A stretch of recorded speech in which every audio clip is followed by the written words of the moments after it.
जी नमस्ते, वंदे मातरम। दिन 27 मई 2023, शनिवार। व्याख्यान नंबर 194, 194। विषय बताएंगे दीपक भाई। राम राम, वंदे मातरम। जी, बहुत-बहुत धन्यवाद, आभार। स्वागत है सभी पवित्र आत्माओं का, सभी क्रांतिकारी भाई और बहनों का, माताओं और बहनों का, मातृशक्ति सभी का स्वागत है। आयुर्वेद के इस अभियान में, वैद्य जी के इस पुनीत अभियान में, स्वस्थ समृद्ध परिवार के पुनीत अभियान में आप सभी का स्वागत है। हम सभी को पता है कि जो 5 प्रकार के पित्त हैं, उसके बारे में हम पढ़ रहे हैं। तो उसमें से भ्राजक पित्त के बारे में चर्चा चल रही थी, जिसका कि प्रथम भाग हम सभी कर चुके हैं। वैद्य जी परिचयात्मक रूप से बताए। आज उसी का दूसरा भाग होगा। हम सभी पिछले कक्षा में भ्राजक पित्त के बारे में बहुत ही गंभीरता से वैद्य जी बताए, बहुत ही रोचक-रोचक बातें भ्राजक पित्त के बारे में बताए थे।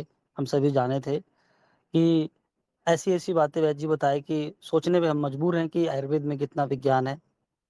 कि सोचिए कि जहाँ पवित्रता है, जहाँ-जहाँ पवित्रता है, वहाँ-वहाँ भ्राजक पित्त सही है, शुद्ध है, प्राकृत रूप में है। जहाँ पवित्रता समाप्त हुई हमारे शरीर में, भ्राजक पित्त वहाँ नहीं है या विकृत है। तो कितनी अच्छी विद्या है जिसको कि हम समझने से अपने शरीर के एक-एक हिस्से को समझ सकते हैं। सबसे बड़ी बात कि भ्राजक पित्त से कोई व्यक्ति, कोई मनुष्य अगर यदि उसे सिद्ध करता है, जैसा मैं समझता हूँ कि इसे तो कोई योगी व्यक्ति ही सिद्ध कर सकता। अगर यदि कोई व्यक्ति इसे सिद्ध कर लेता है भ्राजक पित्त को, तो फिर आप इस अंतरिक्ष में विलीन हो सकते हैं और ये विज्ञान से आप क्या-क्या कर सकते हैं, आप सोच सकते हैं कि इसमें एक कितना बड़ा सूत्र है, ये समझने का विषय है। तो बहुत सारी बातें वैद्य जी ने पिछले कक्षा में किए थे। भ्राजक पित्त विकृत हो तो क्या-क्या रोग होते हैं, इसके बारे में बताए थे, इसका स्थान बताए थे, बहुत सारी बातें हमने सीखा था। आमाशयगत रोग, महिलाओं से संबंधित जो रोग होते हैं, नाभि से लेकर के जो नीचे का जो हिस्सा होता है, गुदा मार्ग से लेके नाभि तक के जो हिस्सा होता है, उसमें कई सारे भ्राजक पित्त के रोल होते हैं। मतलब उसका प्रभाव होता है, उसका कार्य होता है। बहुत सारी बातें वैद्य जी ने बताए थे। भ्राजक पित्त का वायु के साथ क्या संबंध होता है, वायु को कैसे विकृत करता है, इन सब चीज़ों के बारे में वैद्य जी चर्चा किए थे और हम सभी को बताए थे। तो यहाँ तक कि जो माताओं-बहनों को गर्भाशय के रोग होते हैं, सिस्ट हो जाना, गाँठ हो जाना, फाइब्रॉइड्स हो जाना, ऐसी बहुत सारी बातें हम सभी को वैद्य जी बताए थे।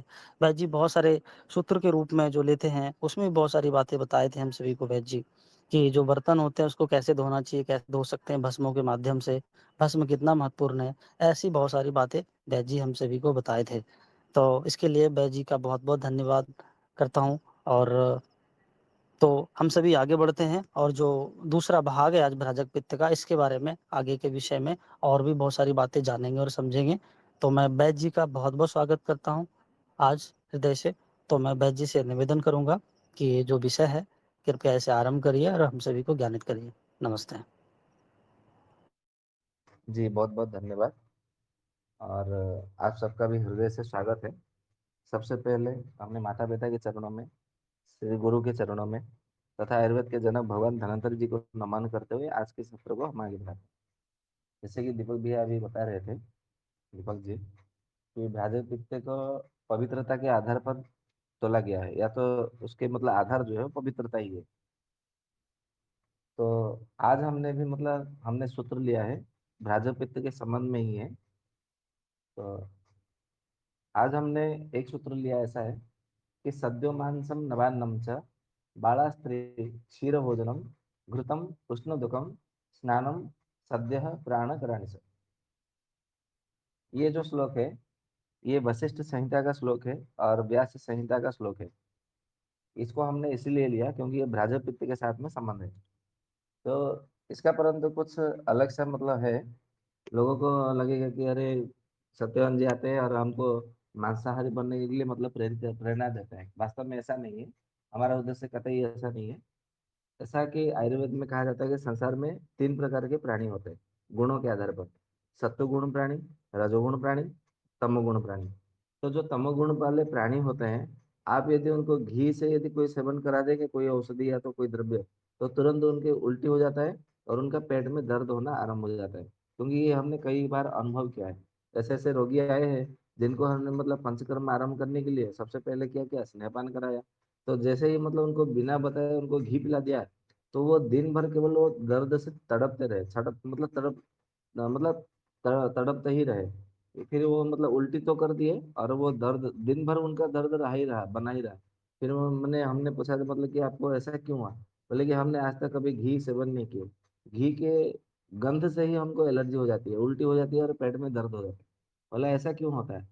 बोले कि हाँ ऐसा हो जाता है। तो उसके विषय में एक कथा भी है, प्राचीन कथा, वो हम बताएंगे, इसी भ्राजक पित्त के अंतर्गत ही बताएंगे कि इसका मतलब क्या रहस्य है। तो उसमें ऐसा कहा गया है कि सद्य मांस जो तामसिक प्राणी जो होते हैं, उनको यदि मतलब मांसाहार करना है तो ताजा ताजा मतलब मांसाहार का सेवन करना है। परंतु हम तो मांसाहार का कभी भी समर्थन नहीं करते हैं, क्योंकि मांसाहार से सत्व गुण नष्ट हो जाता है, और जिनका सत्व गुण नष्ट हो जाता है फिर उनके जीवन में आरोग्य की जो प्राप्ति है वो बड़ा कठिन हो जाता है, दुस्तर हो जाता है। इसके लिए हम मांसाहार को कभी प्रेरित नहीं करते। परंतु ऐसा ये आयुर्वेद में ग्रंथों में वर्णन है तामसिक प्राणी को लिए, तो इसके लिए हम केवल बताते हैं, आप इसको अपने हृदय में अन्यथा ना लें। तो फिर आगे कहते हैं कि नवान नमचा, नवान नहीं यानी कि ताजा ताजा गरम गरम भोजन, मतलब अभी आपका खाना बन गया, भोजन तैयार है, उसको एक घटी के पश्चात तो आप उसको एक होरा के भीतर उसको सेवन कर लीजिएगा, मतलब उसका ग्रहण आहार ग्रहण कर लीजिएगा। तो देखेंगे कि आपका जो है ना प्राण वायु आपका मतलब कभी भी विकृत नहीं होगा, साथ में प्राण को भी मतलब उस संकट में नहीं डालेगा। प्राण को संकट में डालने का अर्थ है यहाँ पे प्राण वायु नहीं, प्राण मतलब कहा गया है, मतलब प्राण शक्ति को कहा गया है। तो प्राण शक्ति हमारे भ्राजक पित्त में अधिक मात्रा में उसका वास होता है, उसका संबंध होता है। इसके लिए इस प्रकार से संबंध है।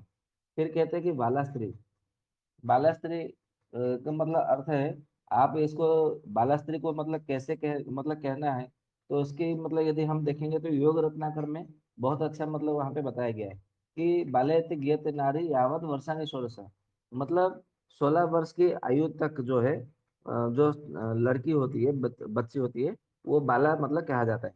इसका अर्थ है जब आप मतलब आपका विवाह हो तो 25 वर्ष की आयु में विवाह हो जाए, और 16 वर्ष की लड़की के साथ में आपका विवाह हो, तो देखेंगे कि आपका जो प्राण है, मतलब आपका भ्राजक पित्त कभी विकृत नहीं होगा, और प्राण जो है शक्ति आपका कभी नष्ट नहीं होगा। तो इसके लिए आप देखेंगे कि थोड़ा 30 साल पीछे चले जाइए, तो 24-25 वर्ष में पुरुषों का और स्त्रियों का 16-17 के आयु में उनका विवाह हो जाता था। ठीक उसी तरह कहते हैं कि क्षीर भोजनम की यानी कि जो मतलब उसको पायस, परमान्न, तस्मे ऐसे नाम से भी मतलब जाना जाता है, संस्कृत नाम। तो उसको खीर कहते हैं, मतलब दूध में थोड़ा सा उसमें मतलब बासमती चावल थोड़ा डाल करके, उसमें थोड़ा मतलब काली मिर्च डाल करके, खांड, बूरा जो भी मतलब डाल करके उसको एक प्रकार से खीर बनाना। तो खीर मतलब सप्ताह में एक दिन जो है, सोमवार को अथवा गुरुवार को हर किसी को खीर का भोजन रात के समय करना ही चाहिए। तो इससे ये होता है कि आपका जो मन है वो स्थिर रहेगा, हृदय को और आत्मा को बल मिलेगी। मन, मस्तिष्क, हृदय ये तीनों को बल मिलता है केवल सप्ताह में एक ही दिन, चाहे आप सोमवार को भोजन करो खीर का भोजन, या तो गुरुवार का दिन आपको भोजन करना है खीर का, तो आपके शरीर को बल देता है, मन, मस्तिष्क, हृदय को बल देता है। इसके लिए उसको खाना चाहिए। फिर आगे कहते हैं कि घृतम, आप कुछ भी भोजन करें तो उसमें मतलब घी तो होना ही चाहिए, मतलब अनिवार्य होना चाहिए। मतलब घी के बिना, ऐसा कहा जाता है कि घृतम हिनंच भोजनम, यदि आपके भोजन में घी नहीं है तो भोजन भोजन नहीं है। वो केवल आप अपने पेट को भरने के लिए, बस जोर से भूख लग रहा है और आपको लग रहा है कि मतलब जो मिले वो उससे मतलब हमें पेट भरना है, बस पेट भरने के लिए आपने उसका सेवन किया, परंतु वो वास्तविक भोजन नहीं हो सकता। ठीक उसी तरह कहते हैं कि उष्णोदकम, उष्णोदक यानी कि आप जब भी पानी पिए तो गरम गरम पानी पिए। ठंडा पानी, शीतल जल, आजकल तो अति शीतल जल यानी कि फ्रिज का पानी पीते हैं, परंतु फ्रिज का पानी नहीं पीना है। हाँ, यदि आप मिट्टी के बर्तन का पानी पी रहे हैं तो बात अलग है, परंतु यदि आपको मिट्टी का बर्तन का पानी नहीं पी रहे हैं तो आपको गर्म पानी ही पीना चाहिए। इसीलिए उष्णोदकम ऐसा कहा गया। फिर कहते हैं कि स्नानम, आपको प्रतिदिन स्नान करना चाहिए। स्नान का मतलब अर्थ यहाँ पे नहीं कि मतलब स्नान, आजकल तो मतलब कोई कोई रोगी ऐसे आते हैं, बोलते कि हमको मतलब स्नान करने के लिए, नहाने के लिए अच्छा ही नहीं लगता। कल सुबह की ही बात है, एक हृदय की रोगी एक महिला आई थी। तो जब हम मतलब उसके नाड़ी मतलब देख रहे थे, तो उसका मतलब ऐसा, हेलो राम राम, आवाज आ रही है? जी वैद्य जी, आ रही है। हाँ जी, हाँ जी। तो ऐसा है, कल सुबह में प्रातः काल में एक महिला रोगी आई थी जो कि हृदय रोग से वो वैद्य पीड़ित जी थी, थोड़ा ग्रसित थी। जोर से और बोलिएगा, थोड़ा पिछले दिनों की अपेक्षा थोड़ा आवाज आपका कम है आज। आज अच्छा, आज कम आ रही है? थोड़ा सा कम है। नहीं नहीं, सही है। आवाज वैद्य जी का बिल्कुल सही है। हमारे पास तो आ रहा है सही। कोई बात नहीं, हम और थोड़ा जोर से बोल देते हैं, कोई दिक्कत नहीं। तो ऐसा है कि जब हाँ, कल सुबह में मतलब वो महिला रोगी आई थी, हृदय रोगी। तो ऐसा है कि नाड़ी देखने से पहले कोनी के पास में 3 बार या तो 5 बार वहां पे मतलब मर्दन करना होता है, मतलब थोड़ा वहां पे घिसना होता है 5 बार। तो जब हमने मतलब वहां पे घिसा, तो उसके मतलब थोड़ा मेल निकल आए। तो मेल निकल आए तो हमने पूछ लिया, मतलब आज आपने अच्छे से नहाया नहीं है? मतलब आप प्रतिदिन साबुन से नहाती होगी, आज आपने साबुन का उपयोग नहीं किया था, मना किया था, इसके लिए आपने नहाया नहीं है। तो बोले नहीं नहीं, हमने तो मतलब 3 दिन में 4 दिन में 1 बार नहाते हैं। बोला ऐसा क्यों? बोले कि हमको अच्छा ही नहीं लगता है नहाने के लिए, और मन ही नहीं करता है। और नहाते हैं तो हमें ठंडी ठंडी लगती है, जैसे सर्दी का मौसम हो। इसके लिए हम मतलब बहुत कम नहाते हैं, और 3 दिन में 4 दिन में एक ही दिन नहाते हैं। तो फिर हमने बोल दिया कि फिर आपका आज तो नाड़ी नहीं देखा जा सकता, आज आपने नहाया नहीं है, आप चले जाइए, कल नहा धो के आराम से आइएगा। मतलब कहने का अर्थ है, कुछ कुछ रोगी मतलब गर्मी के मौसम में भी मतलब नहाने के लिए अच्छा नहीं लगता। तो सोच करके मतलब थोड़ा अलग से मतलब अलग सा मतलब लगता है कि मतलब कैसे कैसे लोग हैं। तो कहने का अर्थ है यहाँ पे, इसीलिए संभवतः उस समय भी मतलब नहीं मतलब कोई नहाता नहीं, मतलब बहुत कम नहाते होंगे। इसके लिए यहाँ पे वशिष्ठ जी ने, व्यास जी ने, दक्षिण जी ने ये कहा है कि प्रतिदिन स्नान करना चाहिए। और जो त्रिसंध्या करते हैं तो 3 बार दिन में तो स्नान करना ही चाहिए। तो ये करने से क्या होता है कि सद्य प्राण ग्रहण सर, ये आपका मतलब प्राण शक्ति को ये बढ़ाता है। ये तो प्राण शक्ति को मतलब बढ़ाता हुआ ये मतलब कहा गया है। परंतु यदि हम इसको देखेंगे भ्राजक पित्त के साथ में मतलब क्या है, तो भ्राजक पित्त के साथ में ये है, इसका संबंध ये है कि जो प्राण शक्ति जब बढ़ता है तो सबसे पहले भ्राजक पित्त के आधार पर और भ्राजक पित्त के ऊपर ही उसका मतलब प्रभाव रहता है। इसके लिए वहां पे भाजक पित्त का मतलब काम मतलब कहा गया है। ठीक उसी तरह यदि मतलब भ्राजक पित्त जिनका मतलब विकृत हो जाता है, तो क्या क्या उसमें मतलब खराबी आती है, वो सब आपको धीरे धीरे समझ में आ जाएगा जब हम इसको चर्चा को आगे बढ़ाएंगे। तो ये तो मतलब हो गया आज का सूत्र के रूप में। अभी हम एक सिद्धियों के विषय में चर्चा करते हैं, जो कि हम प्रतिदिन एक सिद्धियों को भी मतलब साथ में लेते हैं। तो आज जो है हम मतलब गांव गए हुए थे, नानी जी के गांव के वहाँ। तो वहां पे ऐसा था कि एक महिला थी जिसको हर बार जो है मिसकैरेज हो जाती है। मतलब जब दूसरा महीना चलती है या तो 1.5 महीना दूसरा महीना चलती है, तो हर बार मिसकैरेज हो जाती है, मतलब गर्भस्राव हो जाता है। तो हमने मतलब उनको कुछ उपाय बताए हैं, जो उपाय एकदम सटीक है। और कई बार मतलब हमने उसका मतलब परीक्षण किया है, और हर बार हमें उसका मतलब लाभ ही लाभ मिला है। इसके लिए वो उपाय हम अभी मतलब बता देंगे, याद आ रहा है। तो ऐसा कहा गया है कि जो पलाश का जो वृक्ष होता है, जब पलाश का विषय में मतलब सत्र सत्र चल रहा था, तो उसमें भी हमने मतलब बताया है, फिर भी आज बता देते हैं। तो जो मतलब पलाश का जो पत्र होता है, हाँ, उसमें जो 3 प्रकार का जो पलाश होता है, एक सफेद, दूसरा पीला, मतलब पीला भी होता है, गुलाबी मतलब लाल कलर जैसा मतलब रंग होता है। तो ऐसे 3 या 4 प्रकार के होते हैं, परंतु उसको 3 ही माना जाता है। तो उसमें से जो पलाश का वृक्ष जो सबसे श्रेष्ठ होता है वो सफेद वाला होता है। सफेद वाला ना मिले तो आप पीला वाला ले सकते हैं, पीला वाला ना मिले तो आप लाल वाला जो गुलाब वाला है वो ले सकते हैं।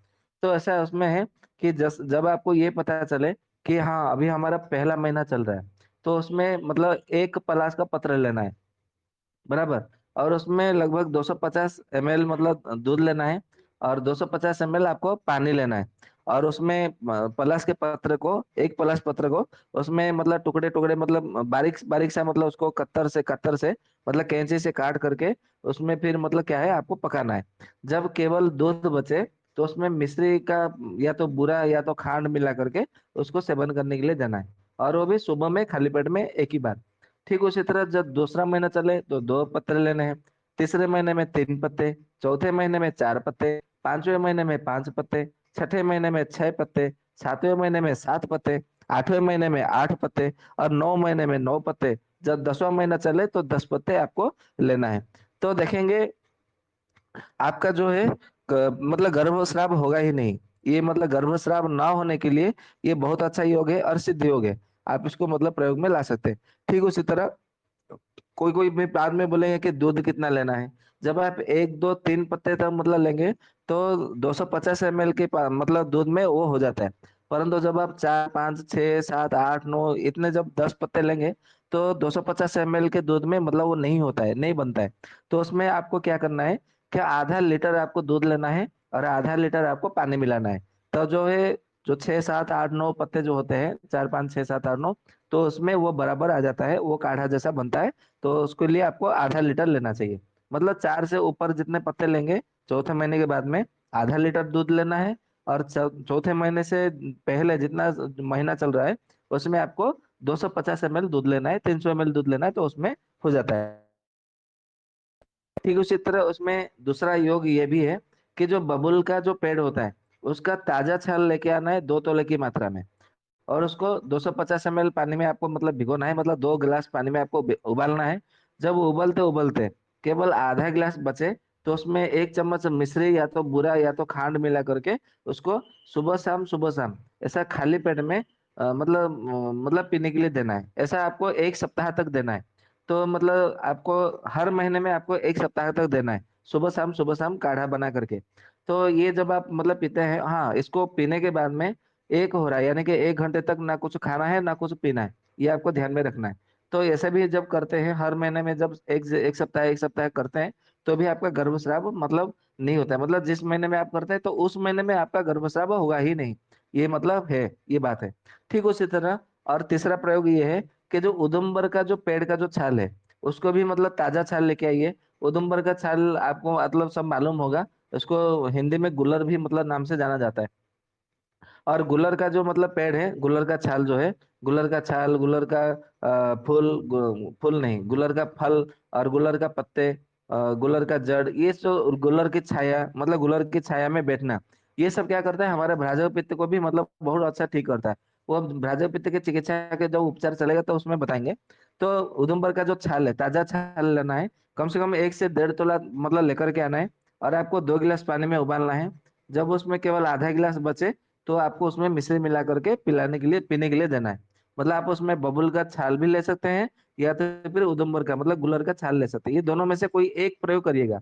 इसको भी मतलब करेंगे तो भी 1 सप्ताह तक करना है, और उसको भी मतलब बबूल का छाल करिए तो भी 1 सप्ताह तक, गुलर का छाल का भी प्रयोग करेंगे तो भी 1 सप्ताह तक आपको करना है।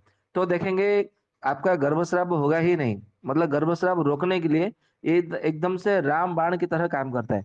तो आप इसको मतलब प्रयोग में लाइए, तो उसमें बहुत अच्छा मतलब परिणाम मिलेगा। और आपके घर में कुल दीपक आने आएगा। और बहुत अच्छा योग है, आप उसको मतलब कर सकते हैं, उसमें कोई दिक्कत नहीं। तो ये तो हो गया हमारा सूत्र के रूप में। अब हम चर्चा को आगे बढ़ाते हैं, सत्र को भ्राजक पित्त के विषय में। तो भ्राजक पित्त, चरस जी ने क्या कहा है, सुश्रुत जी ने क्या कहा है, बागभट जी ने क्या कहा है, आचार्य भेल जी ने क्या कहा है, उस सब के विषय में हम धीरे धीरे बारी बारी से हम चर्चा करेंगे। तो सबसे पहले समझते हैं चरक जी ने क्या कहा है। तो चरक जी ने ये कहा है कि अग्नि रे व शरीर पिता अंतर्गत, मतलब हमारा जो शरीर में जो जठरा अग्नि है उसके अंतर्गत 5 पित्त होते हैं, ऐसा चरक जी बताते हैं। तो जो 5 पित्त होता है, 5 पित्त में से ये एक पित्त सबसे जो है अलग अलग है। सबसे अलग इसीलिए है और सबसे श्रेष्ठ इसीलिए है क्योंकि ये रसोई घर है। आप ऐसा उसको मतलब मान के चलिए। रसोई घर का कहने का अर्थ ये है, रसोई घर का मतलब कर हम काम हम नहीं कह रहे, ये चरक जी ने कहा है। सबसे पहले ये आपको मतलब सूत्र मिलेगा चरक संहिता में।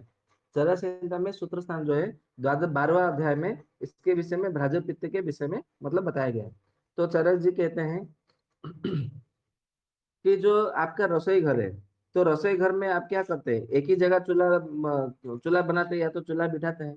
पूरे रसोई घर में तो पूरा चूल्हा मतलब नहीं होता है, पूरा अग्नि तो नहीं जलती है। ठीक उसी तरह हमारा जठर अग्नि भले मतलब जठर में रहता हो, परंतु वो जो मतलब रसोई घर जैसा वो काम करता है। रसोई घर में मतलब हमारा शरीर में उसको, क्योंकि बार बार हर बार मतलब खाना हमारा भोजन पचता है, मतलब परिपाक होने लगता है। तो कितने बार परिपाक होने लगता है, तो मतलब मान लीजिए कि आपने अभी चावल दाल अभी आपने भोजन किया, आपके शरीर में जाने के बाद में, जठर के जाने के बाद में वो 13 बार वो पचन होने लगता है, मतलब 13 बार उसका मतलब परिपाक होता है। अभी आपने भोजन किया तो एक बार वो परिपाक हुआ तो उसमें से पूरी सर मूत्र निकला, मतलब मल और मूत्र निकला। दोबारा उसमें मतलब परिपाक होगा तो उसमें से फिर रस धातु बनेगा। हाँ, तो तीसरी बार जब वो मतलब बनेगा तो उसमें से रक्त धातु बनेगा। तो रस, रक्त, मांस, मेद, अस्थि, मज्जा, शुक्र ऐसे मतलब करके मतलब उसमें होते नहीं, मैंने गलत बोल दिया। सबसे पहले होता है हमारा मतलब जब मतलब हम जो भी भोजन करते हैं वो सबसे पहले क्या होता है कि हमारा मतलब उसमें से पूरी सर मूत्र मूत्र निकलता है, ये सबसे पहले होता है। तो ठीक है, उसके बाद में मतलब क्या होता है कि हमारा रंजक पित्त मतलब होता है, रंजक पित्त यानी कि यकृत प्लीहा को बल देने के लिए वो फिर मतलब उसमें पचन होता है, ये सबसे पहले होता है। फिर उसके बाद में साधक पित्त, साधक पित्त यानी कि हमारे हृदय और फुसफुस को बल देने के लिए मतलब वो फिर से वो खाना पचता है। परंतु ये मतलब लोग जो है ना थोड़ा मतलब हटके थोड़ा अलग से मतलब बोलते हैं। फिर तीसरे में मतलब जो होता है तो हमारा ऊर्ध्व जत्रुगत जितने सारे होते हैं मतलब गर्दन से लेकर के जो सिर है हमारा, मस्तिष्क है, मतलब आंख, नाक, कान, गला, मुंह, जीभ, दांत, होठ, ये उस सबको मतलब वो ठीक करने के लिए वो तीसरी बार मतलब वो भोजन फिर से पचता है। चौथे बार जब मतलब वो पचता है तो हमारे पूरे शरीर के मतलब जितने सारे जो भ्राजक है उसके मतलब सबको मतलब करने के लिए मतलब जितने सारे मतलब क्या बोले कि मतलब जितने सारे मतलब सिर है, मुख है, या तो मतलब पूरे चमड़े, जो चमड़ा है, चर्म है, त्वचा है, तो सारे त्वचा मतलब हमारे शरीर में फैला हुआ है, विस्तारित है, प्रसारित है, मतलब व्यापक है। तो सारे चर्म को मतलब त्वचा को ठीक करने के लिए मतलब भ्राजक पित्त को ठीक करने के लिए चौथी बार वो फिर पचन होता है। पांचवी बार पचन होती है तो उसको पाचक पित्त के आधार पर मतलब उसको माना गया है। वो अंत में पाचन वो पचन होती है तो फिर हमारा उदर और उधर में और कौन कौन है, छोटी आंत, बड़ी आंत, उसको बल मिलता है। फिर वो पित्ताशय को बल मिलता है, पित्ताशय को वो पोषण करता है, पोषण देता है, उसका भरण पोषण रक्षण करता है। फिर उसके बाद में फिर हमारा जो पेनक्रियाज है, अग्न्याशय है, उसको फिर बल मिलता है। हमारा वृक्क है, उसको फिर बल मिलता है। प्लीहा को उसको भी मतलब बल मिलता है। फिर गर्भाशय है, श्रोणी है, उन सबको मतलब बल मिलता है।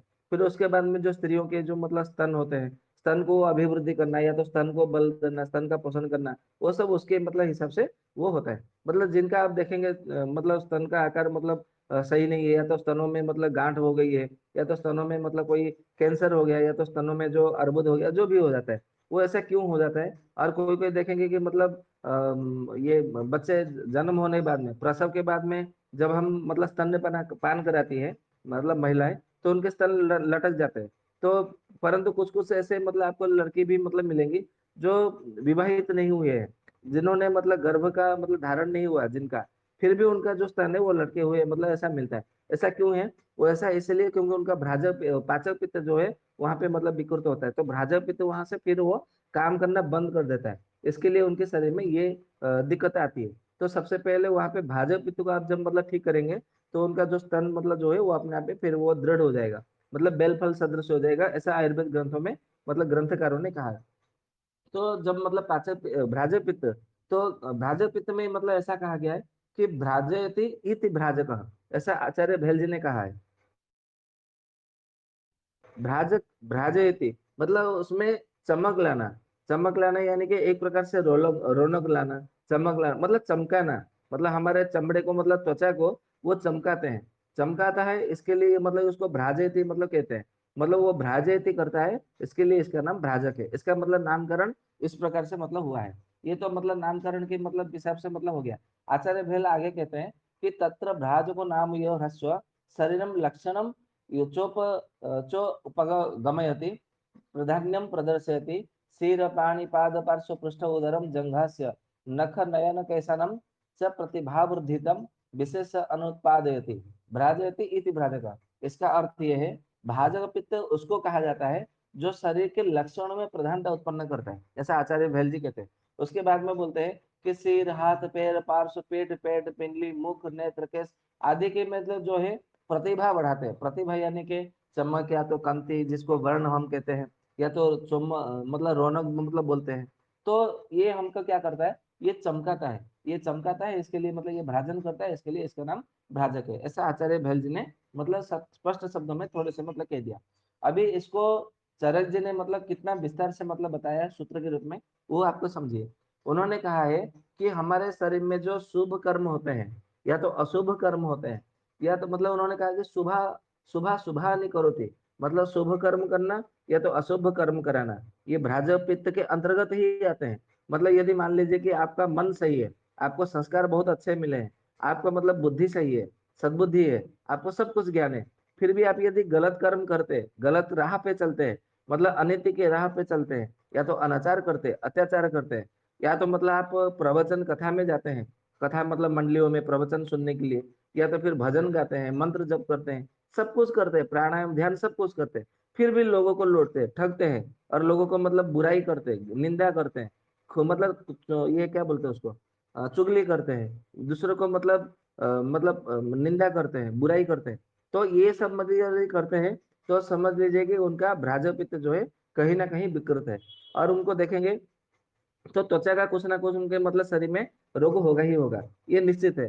तो फिर मतलब आगे चाणक्य जी कैसा कहते हैं कि हमारे शरीर में मतलब जो हमारे शरीर में मतलब जो शरीर के ताप को मतलब उत्ताप को सम मात्रा में रखना, मतलब हमारे जो मतलब हम जब मतलब टेम्परेचर हम मापते हैं, हम नापते हैं, जब मतलब हमको लोग बोलते हैं ना कि इसको मतलब मुझे बुखार है, तो पता कैसे चलता है? तो पता ऐसे चलता है,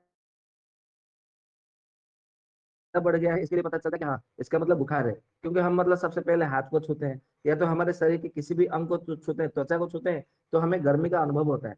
तो गर्मी का अनुभव है, हाँ इसका मतलब राजपित्त बढ़ गया है, मतलब उसको बुखार हो गया है, ऐसा हम मतलब समझते हैं। तो मतलब वहां पे मतलब ये आयुर्वेद में मतलब कहा गया है भेषज रत्नावली में, यदि आपके आसपास मतलब वैद्य नहीं है, आपके आसपास कोई भेषज नहीं है, कोई औषधि नहीं है, यदि आपको मतलब भेषज रत्नावली में ये कहा गया यदि आपको बुखार हो गया, तो आपको तुरंत एक काम करना है कि कोई मतलब सूती कपड़ा लेना है सफेद रंग का या तो पीला रंग का, और उसको भिगो लेना है, और भिगो करके क्या करना है, जिसको बुखार हुआ है उसके पूरे बदन को आपको उसी मतलब कपड़े को गीला करके केवल पोंछ लेना है, और कुछ नहीं करना। और उसको मतलब पूरे सिर को जो है, केवल सिर को धोना है, मतलब गर्दन से नीचे नहीं धोना है, केवल सिर में। और कुएं का पानी यदि होगा तो अति उत्तम है, क्योंकि कुएं का पानी वो भूगर्भ जल होता है। और ऐसा कहा गया है, आप बोलेंगे कि मतलब कुएं का पानी ही क्यों? क्योंकि आयुर्वेद में कहा है कि भूमि तय गतम शोधम, मतलब जो भूमि से जो स्पर्श में मतलब रहता हुआ जो पानी है, और भूमि के स्पर्श में मतलब रहकर वो अपने पानी निकालते हैं, वो सबसे शुद्ध होता है, मतलब शुद्ध होता है। तो नदी तो हर गांव में मतलब संभव नहीं है, हर जगह नदी तो संभव नहीं है। तो इसके लिए आप कुएं का पानी सबसे बढ़िया है, वो ले सकते हैं, या तो फिर तालाब का पानी, जिस तालाब में कमल का फूल खिला हो या तो कुमुदिनी का फूल खिला हो, वो सबसे श्रेष्ठ होता है वो जल। मतलब इसके लिए पहले तालाब में मतलब कुमुदिनी, जलकुंभी, कमल होता था, तो बहुत अच्छा मतलब वहां पे लोग नहाते थे, तो सब कुछ मतलब वहां पे होता था। फिर लोग मतलब कोई कोई बोलते हैं कि एक ही जगह नहाने से उसमें इन्फेक्शन नहीं होगा क्या? मतलब आप ये मतलब कैसे, मतलब किस वैज्ञानिकता के आधार पर लोग बोल रहे हैं ऐसे, मतलब बता रहे हैं अपने मतलब वहां पे ये बात रख रहे हैं, ये बात मतलब सोचने वाली बात है। क्योंकि आयुर्वेद में कहा गया है कि संसार में 4 प्रकार के प्राणी होते हैं। एक है अंडज, जो अंड से उत्पन्न होते हैं। दूसरा होता है उद्भिदज, जो पेड़ पौधे आदि जो होते हैं। तीसरा होता है मतलब शुक्रज, धातुगत, मतलब जो शरीर से मतलब उत्पन्न होते हैं। और चौथे होते हैं स्वेदज, जितने सारे मछली, जितने सारे जो मतलब कीड़े मकोड़े होते हैं, वो सारे के सारे स्वेदज यानी कि मेल से मतलब उत्पन्न होते हैं।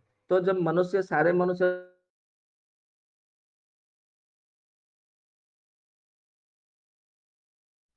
वैद्य जी आवाज कट रही है आप। से फिर मतलब मछली उत्पन्न, तो उसी मतलब इसीलिए आयुर्वेद ग्रंथ में यदि आप मतलब देखेंगे, जितने सारे हमारे जो भक्ति शास्त्र है, सत्व गुण को बढ़ाने वाले शास्त्र है, तो उसमें मतलब साफ सब कहा गया कि आपको मांसाहार नहीं करना है, मद्य का सेवन नहीं करना है, किसी की मतलब चुगली नहीं करनी है, झूठ नहीं बोलना है, असत मार्ग में नहीं चलना है। ये सब इसीलिए कहा गया है क्योंकि इससे जो है आपका सत्व गुण नष्ट हो जाता है, तमो गुण इससे बढ़ता है। इसके लिए मतलब मछली खाने के लिए भी मतलब मना किया गया है। तो मछली में मतलब कोई प्रोटीन नहीं है, जो लोग बोलते हैं ना कि मछली में प्रोटीन है, ये हो वो है, इसके लिए मछली खाओ, मांसाहार सेवन करो। आयुर्वेद में कहता है कि मांसाहार मांस प्रवर्तते, मांस का सेवन करने से केवल आपके शरीर में चर्बी बढ़ेगी और कुछ नहीं होगा, केवल मांस मतलब बढ़ा करके आपके शरीर का वजन केवल बढ़ेगा, उससे कोई लाभ नहीं होगा। उससे आपको न कोई प्रोटीन मिलेगा, न कोई उससे कोई मतलब आपको लाभ मिलेगा, कोई उससे विटामिन बी, सी, डी, ई ऐसा कुछ मिलने वाला नहीं है। ये तो केवल मतलब भ्रम फैलाया जा रहा है आपको, मतलब नष्ट करने के लिए, भ्रष्ट करने के लिए, आपकी पवित्रता को नष्ट करने के लिए। जब आपका पवित्रता नष्ट हो जाएगी तो भ्राजपित्त नष्ट हो जाएगा। जब भ्राजपित्त नष्ट हो जाएगा तो फिर उसमें तो फिर आपका अर मतलब जितने सारे अशुभ कर्म आप अपने आप में करने लग जाएंगे, आपको किसी को बोलने के लिए जरूरत नहीं पड़ेगी। आज इतने सारे चोरी डकैती हो रही है, वो क्यों हो रही है? आज लोग एक दूसरे को ठग रहे हैं, लूट रहे, वो क्यों लोग लूट रहे हैं? क्योंकि उनका कहीं ना कहीं भ्राजक पित्त मतलब विकृत हो चुका है। ठीक उसी तरह आजकल जो लोग है कि मतलब वो मतलब बलात्कार मतलब बहुत सारा मतलब कर रहे हैं। और मैं यहाँ पे किसी का नाम नहीं लेना चाहता। आप समझ मतलब समझदार को इशारा काफी होता है कि देखेंगे कि मतलब बलात्कार करने वाले जो लोग हैं वो उनका मतलब उनके मन में पवित्रता है क्या, उनके मतलब भोजन में पवित्रता है क्या, उनके मतलब जो विचार में पवित्रता है क्या, और जो मतलब जो भी वो पढ़ाई करते हैं या तो वो जो से संगत में रहते हैं, वो जहाँ रहते हैं क्या उन वहां पर पवित्रता का भाव है? तो आपको मतलब उत्तर मिलेगा नहीं, पवित्रता बिल्कुल नहीं है। तो जहां पर पवित्रता नहीं है तो वहां पर तो भ्राजक पित्त विकृत होगा। तो भ्राजक पित्त विकृत होगा तो चरक मतलब पहले बताते हैं कि वो अशुभ कर्म करने के लिए वो जाएगा। मतलब आप उसको कितना भी समझाएंगे ये गलत है, ये बुरा है, ये नहीं करना चाहिए, तो वो भी मतलब वो आपके सामने मुंडी हिला देगा। हाँ हाँ हाँ हाँ, मैं कहाँ कर रहा हूँ, मैं नहीं करूंगा। परंतु वो पीठ पीछे आपके पीठ पीछे वो गलत कर्म ही करने लग जाता है। तो ऐसा इसीलिए क्योंकि उसका भ्राजक पित्त पहले से विकृत हो चुका है और उसका मतलब कोई रहस्य नहीं है। फिर उसके बाद में ऐसा कहते हैं कि उसमें त्वचा में मतलब गर्मी भी बढ़ जाती है, वो भ्राजक पित्त के कारण ही बढ़ जाती है। तो हम मतलब बुखार हो जाता है तो गीले तौलिया से मतलब पूरे शरीर को पोंछने के लिए कहा जाता है। सिर को कुएं के पानी तालाब के पानी से धोने के लिए मतलब कहा जाता है। तो इससे जो है भ्राजक पित्त तुरंत मतलब शमन हो जाता है, शांत हो जाता है। या तो मतलब कोई कोई हमारे क्या नाम है उनका, वाराणसी से एनपी यादव, उनका पूरा नाम तो नहीं मालूम, वो एनपी यादव ही करके बोलते हैं। अभी सत्र में है क्या? कभी कभी वो आते हैं सत्र में, नहीं सत्र में तो नहीं है, वो कभी कभी आते थे। तो वो एनपी यादव मतलब देखेंगे किसी को भी मतलब बुखार हुआ कुछ भी हो गया तो तुरंत बोलने लगेंगे, अरे एक काम करो उसको मतलब गीला पट्टी लगा दो उसके पेट में, ये कर दो वो कर दो, और थोड़ा वाटर एनिमा दे दो, और नारियल का पानी उसको मतलब फास्टिंग दे दो, ऐसा कर। तो जो वो जो बोलते हैं ना कि गीला पट्टी कराओ, वो गीला पट्टी से क्या होता है? और आप देखेंगे हमारे शरीर में 3.5 करोड़ नाड़ियां हैं, 3.5 करोड़ सिराएं हैं, 3.5 करोड़ प्रशिराएं हैं, 3.5 करोड़ धमनियां हैं, 3.5 करोड़ स्नायु है मतलब नर्व है। तो सबके जो केंद्र है मतलब साढ़े तीन वो सब मतलब आप जोड़ दीजिए, तो सबके जो मतलब जो समष्टियों के जो केंद्र है वो हमारे नाभि है। नाभि ही मतलब सबका जो केंद्र बिंदु है। तो आपको यदि नाभि ठीक कर लिया तो आपका जो पूरा शरीर का जो मतलब आधे बीमारी तो ऐसे ही ठीक हो जाएगा। तो जिनका मतलब देखेंगे कि नाभिक किसका होता है तो उनको मतलब गैस मतलब अजीर्ण अग्निमांद्य और अनाह उदावरत अलसक और वायु मतलब अफारा वो सब मतलब होता ही रहता है। मतलब पेट में गैस चलना, गठिया मतलब होना, घुटने का दर्द होना, वो मतलब होता ही रहता है, चलता रहता है। ऐसा क्यों होता है? ऐसा इसलिए होता है क्योंकि वहां पे नाभि उनका मतलब गड़बड़ है। तो सारे जो नाभि है, नाभि मतलब सारे मतलब केंद्र मतलब सबके स्रोतों का वो केंद्र होता है, ये उसका मतलब मुख्य रहस्य है। तो यदि मतलब आपने नाभि को ठीक कर लिया तो ये सारे अपने आप में मतलब ठीक हो ही जाते हैं। आपको ठीक करने के लिए उसको मतलब कोई जोर नहीं लगाना पड़ता। तो वहां पे वो बोलते हैं कि गीला तलवा लगाने का, तो वो एक प्रकार से जो है भ्राजक पित्त को ही मतलब वो ठीक करता है और पाचक पित्त को ठीक करता है। क्योंकि पाचक पित्त जो है, पाचक पित्त विकृत होने के कारण ही नाभि खिंच सकता है। ये तो हम पाचक पित्त के विषय में और थोड़ा चर्चा करेंगे तो बताएंगे उसका रहस्य। तो जो भी है ऐसा मतलब चरक जी ने कहा है। अब समझने का जरूरी है। तो सुश्रुत जी ने बहुत मतलब गंभीरता की मतलब बात बताई है, तो उसको समझना बहुत ही मतलब परम आवश्यक है। इस विषय में एक कहानी बताएंगे तभी अब मतलब आपको समझ में आएगा। तो सुश्रुत जी मतलब कहते हैं, वही सूत्र स्थान है 21 अध्याय में मतलब उन्होंने कहा है कि यत त्वयि पितम तस्मिन भ्राजक अग्नि इति संज्ञा स्व अभ्यंग परिसेक अवगाहनम अवलेपनम आदीनम क्रिया द्रव्याणम पक्ता छायनम च प्रकाशक। ये उन्होंने बहुत एक रहस्य को मतलब उन्होंने उन्मोचन कर दिया है। और इसी रहस्य को चरक जी ने भी मतलब आगे मतलब कहा है इंद्रिय स्थान में। वो हम मतलब कल चर्चा करेंगे कि चरक जी ने इंद्रिय स्थान में क्या कहा है। मतलब हमने अभी चरक जी का सूत्र स्थान को हमने पढ़ा, सुश्रुत जी का सूत्र स्थान को आज हम मतलब थोड़ा चर्चा करेंगे कल, और अष्टांग हृदय का सूत्र स्थान का भी थोड़ा चर्चा करेंगे। और कल जो चर्चा करेंगे चरक संहिता का इंद्रिय स्थान में मतलब क्या क्या कहा है चरक जी ने। क्योंकि हमने पहले भी मतलब कहा है कि अकेले चरक संहिता में 135 प्रकार की चिकित्सा पद्धति, मतलब आप यूं मान लीजिए कि 135 प्रकार की थेरेपी केवल चरक संहिता में ही उल्लेख है। और 22 प्रकार की सिद्धि मतलब विषय में चरक संहिता में वर्णन है। परंतु वहां पे ऐसा नहीं लिखा ये सिद्धि वो सिद्धि, वहां पे केवल उन्होंने सूत्र के रूप में दिया है। तो भ्राजक पित्त के संबंध में भी एक सिद्धि आता है, उस सिद्धि का भी हम मतलब कल चर्चा करेंगे, जब चरक संहिता का इंद्रिय स्थान को हम मतलब चर्चा करेंगे। तो सुश्रुत संहिता में मतलब सुश्रुत जी ऐसा बोलते हैं कि त्वचा में जो पित्त रहता है उसको भ्राजक कहते हैं, क्योंकि वो हमारे शरीर को भ्रजन करता है और भ्राजन करने के कारण उसको भ्राजक कहते हैं, ऐसा सुश्रुत जी बोलते हैं। अब ये भ्राजक का और भ्राजन का अर्थ क्या है? क्योंकि भेल संहिता में भेल जी ने भ्राजयति इति भ्राजक ऐसा भेल संहिता में सारी स्तर में चौथे अध्याय में आचार्य भेल जी ने बोल दिया। मतलब वहां पे उन्होंने कहा कि वो मतलब प्रतिभा करता है। प्रतिभा यानी कि कांति, वर्ण, त्वचा, चमकाना, रौनक देना, इसको प्रतिभा मतलब कह सकते हैं। ठीक है, उसी तरह यहाँ पे मतलब क्या कहा है कि वो भ्राजन करता है। भ्राजन यानी कि उसको सूक्ष्म रूप में भी मतलब आता है और स्थूल रूप में भी मतलब वो प्रदर्शित करता है। इसका अर्थ यहाँ पे उन्होंने भ्राजन मतलब शब्द का अर्थ किया है। कैसे किया है आगे इसको मतलब समझते हैं। उन्होंने कहा कि अभ्यंगम, अभिंग यानी कि मसाज करना, मालिश करना, कि परिसेचक, परिसेक, परिसेक यानी कि सेचन करना। फिर कहते हैं कि अवगाहन, अवगाहन यानी कि मतलब डूबना, मतलब हम मतलब तेल में डूबते हैं या तो पानी में डूबते हैं या तो मतलब हम सिर धारा वो सब मतलब करते हैं, वो सेचन में आता है। फिर आगे कहते हैं कि अवलेपनम, अवलेपन यानी कि मतलब हम कोई भी उबटन लगाते हैं तो उसे अवलेपन के मतलब संज्ञा दिया गया है। फिर आगे कहते हैं आदिनम क्रिया द्रव्यानम पक्ता छायानम च प्रकाशक।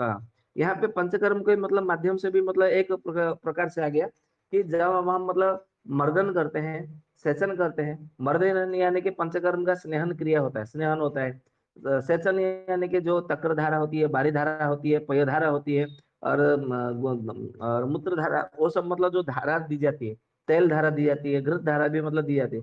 मतलब जितने प्रकार के जो धाराएं जो दी जाती है मनुष्य के मतलब शरीर में डाली जाती है, वो सब सेचन के अवसेचन, सेचन, सिंचन ऐसे मतलब परिसेक मतलब उसमें आ जाता है। फिर आगे कहते हैं कि अवलेपन, अवगाहन, अवगाहन यानी कि मतलब ये कमल खिले तालाब में मतलब डूबते हुए लेना, या तो समुद्र में मतलब कम से कम 2 पहर यानी कि 6 होरा मतलब कम से कम मतलब समुद्र में स्नान करना, तालाब में स्नान करना, नदी में मतलब स्नान करना, तालाब में तैरना, ये सब भी मतलब अवगाहन में मतलब आ जाता है। फिर लेपन, लेपन यानी कि आप पंचकर्म देखेंगे तो उसमें मृतिका विलेपन मतलब एक है।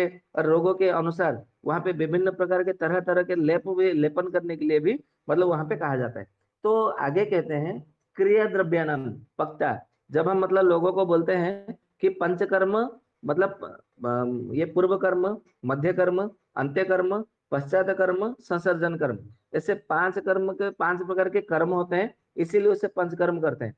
तो लोग बोलते हैं कि नहीं नहीं नहीं नहीं, हमने तो मतलब कॉलेज में पढ़ा है, हमके बीएमएस एमडी के समय, और मैं स्वयं मतलब एमडी हूँ, प्रोफेसर हूँ, मतलब ऐसा नहीं है। स्नेहन स्वेदन बमन विरचन नास्य, इसी को मतलब पंचकर्म कहते हैं। परंतु इसका उत्तर सुश्रुत जी ने बहुत अच्छे से यहाँ पे मतलब सूत्र में दे दिया है कि अभ्यंग, परिसेक, अवगाहनम, अवलेपनम आदिनम क्रिया द्रव्यनम, मतलब उन्होंने कहा है कि ये जो मतलब क्रियाएं होती है, मतलब वहां इन्होंने मतलब कर्म नहीं कहा, क्रिया कहा है। क्योंकि जब पंचकर्म किसी के होते रोगी की, वहां पे 16 क्रियाएं होती है, 16 यानी कि 16 क्रिया होती है पंचकर्म में।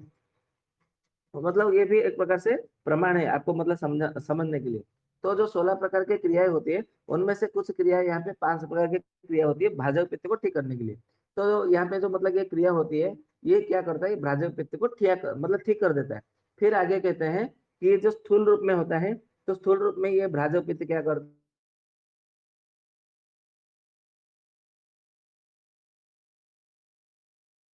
जब भ्राजक पित्त, जब भ्राजक पित्त सूक्ष्म अवस्था में जब वो विकृत हो जाता है, तो फिर उसमें मतलब क्या कहा जाता है, क्या किया जाता है, फिर उसमें मतलब प्राणायाम ध्यान उस माध्यम से भ्राजक पित्त को ठीक करने की आवश्यकता होती है। क्यों आवश्यकता होती है? क्योंकि ये जो सूक्ष्म रूप में जो है भ्राजक पित्त छायानाम च प्रकाशक, मतलब ये छाया को प्रकाशन करने वाला है। छाया को मतलब आप जब चल रहे हैं, बैठ रहे हैं, उठ रहे हैं, तो उसमें आपको मतलब छाया दिखती है। तो ये छाया जो दिखती है, ये छाया क्यों दिखती है? छाया मतलब इसीलिए दिखती है क्योंकि ये छाया को दिखाने का काम जो है ये भ्राजक पित्त है। आप बोलेंगे कि मतलब मनुष्य, पशु पक्षी सबकी तो छाया दिखती है, पेड़ पौधे की भी तो छाया दिखती है, क्या सब में मतलब भ्राजक पित्त होता है? तो इसका उत्तर है हाँ, सबके भ्राजक पित्त होता है। आप बोलेंगे कि चलो इसको मतलब हम मान लिया कि हम मतलब जीवित है और सभी जीवित है, इसके लिए क्या होगा कि मतलब सबका छाया होती है। मतलब हम यदि कोई किताब रखते हैं तो उसकी भी मतलब छाया होती है, कोई दरवाजा है तो दरवाजा का छाया है, कोई घर है तो घर का भी छाया है, कोई मतलब हमारे घर में कुर्सी है, टेबल है, खटिया है, पंखा है, बिजली मतलब बल्ब है, या तो कोई भी सामग्री है, कोई भी वस्तु है, उन सभी वस्तुओं के तो मतलब छाया होती है। क्या उन सभी के भी मतलब राजोपित होता है? आपके मन में ये प्रश्न और भी मतलब हो सकता है, शंका होना, ये दुविधा मतलब द्वंद्व उत्पन्न होना, ये स्वाभाविक है। परंतु इसके उत्तर में मतलब ये कह दिया है, सुश्रुत जी ने आगे ये कहा है कि जब भ्राजपित्त भ्राजपित्त हर किसी में होता है, यदि भ्राजपित्त यदि हर किसी में नहीं होता, आप बोलेंगे कि मतलब ये जीवित होते हैं तो भ्राजपित्त होता है, परंतु जो जीवित नहीं है उनमें भ्राजपित्त कैसे हो सकता है? इसके उत्तर में चरक जी ने कहा है, जो जो वस्तु गर्म हो सकती है, मतलब जिसमें उत्ताप मतलब बढ़ सकता है, उन उनमें भ्राजपित्त अवसंभावी है, मतलब होगा ही होगा। मतलब उन्होंने कहा ना कि मात्र मात्रत्व भूषणम प्रकृति विकृत वर्णम, मतलब जहां जहां मतलब जो जो मतलब वस्तुओं में, जो पदार्थ में, जो चीजों में मतलब ताप बढ़ता है, मतलब ताप मतलब रहता है, मतलब ताप बढ़ने लगता है, तो वहां वहां भ्राजपित्त होता ही होता है। परंतु भ्राजपित्त वहां पे मतलब सूक्ष्म रूप में नहीं होता, इसीलिए छाया दिखाई देता है। जब वो भ्राजपित्त सूक्ष्म रूप में हो जाएगा, तो फिर वो सूक्ष्म रूप को प्रदर्शित हो जाएगा, तो फिर उसमें भ्राजपित्त मतलब आपका छाया नहीं दिखाई देगा। आप बोलेंगे आप ये कैसे बेकी बेकी बात बता रहे हो, कैसे मतलब उल्टा पुल्टा बात बता रहे हो, ऐसा कोई मतलब होता है क्या? इस विषय में मैं आपको छोटी सी कहानी सुनाता हूँ, मतलब एक सत्य घटना है, आपको मतलब सत्य मतलब आपको आभास कराने के लिए एक एक घटना आपको बताता हूँ। प्राचीन के समय में एक मतलब कोई राजा था, मतलब आपको ये इसका ग्रंथ का प्रमाण भी दूंगा, ऐसा नहीं कि मतलब मैंने आगे बोल दिया चला गया, ऐसा नहीं है। कोई राजा था, उसने क्या किया, अपनी पुत्री को लेकर के, मतलब पुत्री अपना परिवारी को मतलब लेकर के वो जंगल में गए थे, मतलब घूम मतलब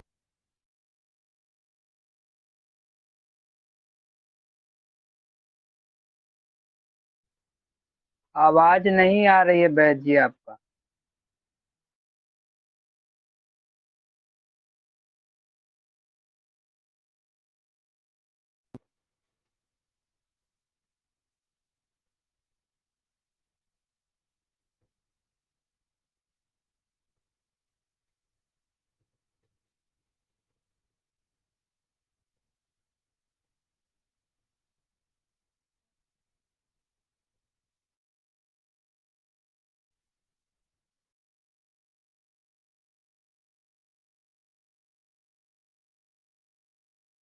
हाँ जी, राम राम, अभी आवाज आ रही है? जी वैद्य जी जी आ आ रही रही है। है। हाँ जी, हाँ जी, वो ऐसा हुआ कि कल रात भर जो सत्र चल रहा था, तो हमारा नेटवर्क मतलब खत्म हो गया था। अभी जी मतलब जी। बैलेंस डाला, अभी चलेगा, कोई दिक्कत नहीं। हाँ, तो हम क्या बोल रहे थे, हाँ, एक राजा थे, मतलब प्राचीन कथा में मतलब ये कहा जाता है, एक राजा थे जिनका नाम था सरियाती। तो उनकी मतलब अपनी रानियों को साथ में लेकर के, अपनी पुत्री सुकन्या को साथ में लेकर के वो वन में विहार करने के लिए वो गए थे। तो उस समय जो है महर्षि च्यवन जो है वहां पे मतलब तपस्या कर रहे थे, और मतलब उनके शरीर में पूरा बाम्बी चढ़ गया था। बाम्बी यानी कि जो बल्मिक कहा जाता है संस्कृत में, मतलब जो मिट्टी का जो होता है ना, बाम्बी बाम्बी बाम्बू या क्या बोलते हैं उसको हिंदी में, संस्कृत में बल्मिक बोलते हैं। तो उनके ऊपर वो चढ़ गया था, परंतु उनके आलोचक पित्त इतना मतलब तेज था कि उनकी आंखों से मतलब ज्योति निकल रही थी, रश्मियां निकल रही थी, दो रश्मि। तो इतना ज्योति मतलब देख करके उनको मतलब आश्चर्य लगा, सुकन्या को। उनको लगा इसके भीतर मतलब कोई है। तो उन्होंने क्या किया, किसी कांटेदार वृक्ष के दो कांटे लेकर के उनमें उन्होंने गाड़ दिया। तो फिर उनसे फिर रुधिर मतलब बहने लगा। फिर वो दर्द के मतलब मारे वो तड़पते रहे।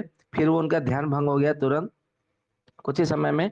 फिर वो इतने समय में क्या किए, जैसे ही रुधिर बहने लगी, तो अपने सखियों के साथ में वो फिर चले गए। और राजा भी अपने मतलब रानी, सारे मतलब पात्र मंत्री, अमात्यों को, सेनापतियों को, सैनिकों को साथ में लेकर के राजमहल में पहुंच गए। तो यहाँ पे च्यवन ऋषि जी ने क्या किया, मल मूत्र को उन्होंने सबका बांध दिया। तो सब मतलब कितना भी प्रयास कर रहे, कितना भी तीक्ष्ण विरेचक औषधि सेवन कर रहे राजवैद्य से, परंतु फिर भी उनको मल मूत्र नहीं हो रहा है। तो ऐसे भी मतलब कभी कभी कारण हो सकता है। जो लोग बोलते हैं ना कि मेरा पेट साफ नहीं हो रहा है, पेट साफ नहीं हो रहा है, तो भैया पेट क्यों साफ नहीं हो रहे वो भी मतलब देखो। क्योंकि उस समय मतलब उन्होंने, राजवैद्य ने सभी मतलब राजा का, रानी का, राजकुमारी का, सभी सैनिकों का, सबका तीक्ष्ण तीक्ष्ण विरेचन औषधि दिए थे।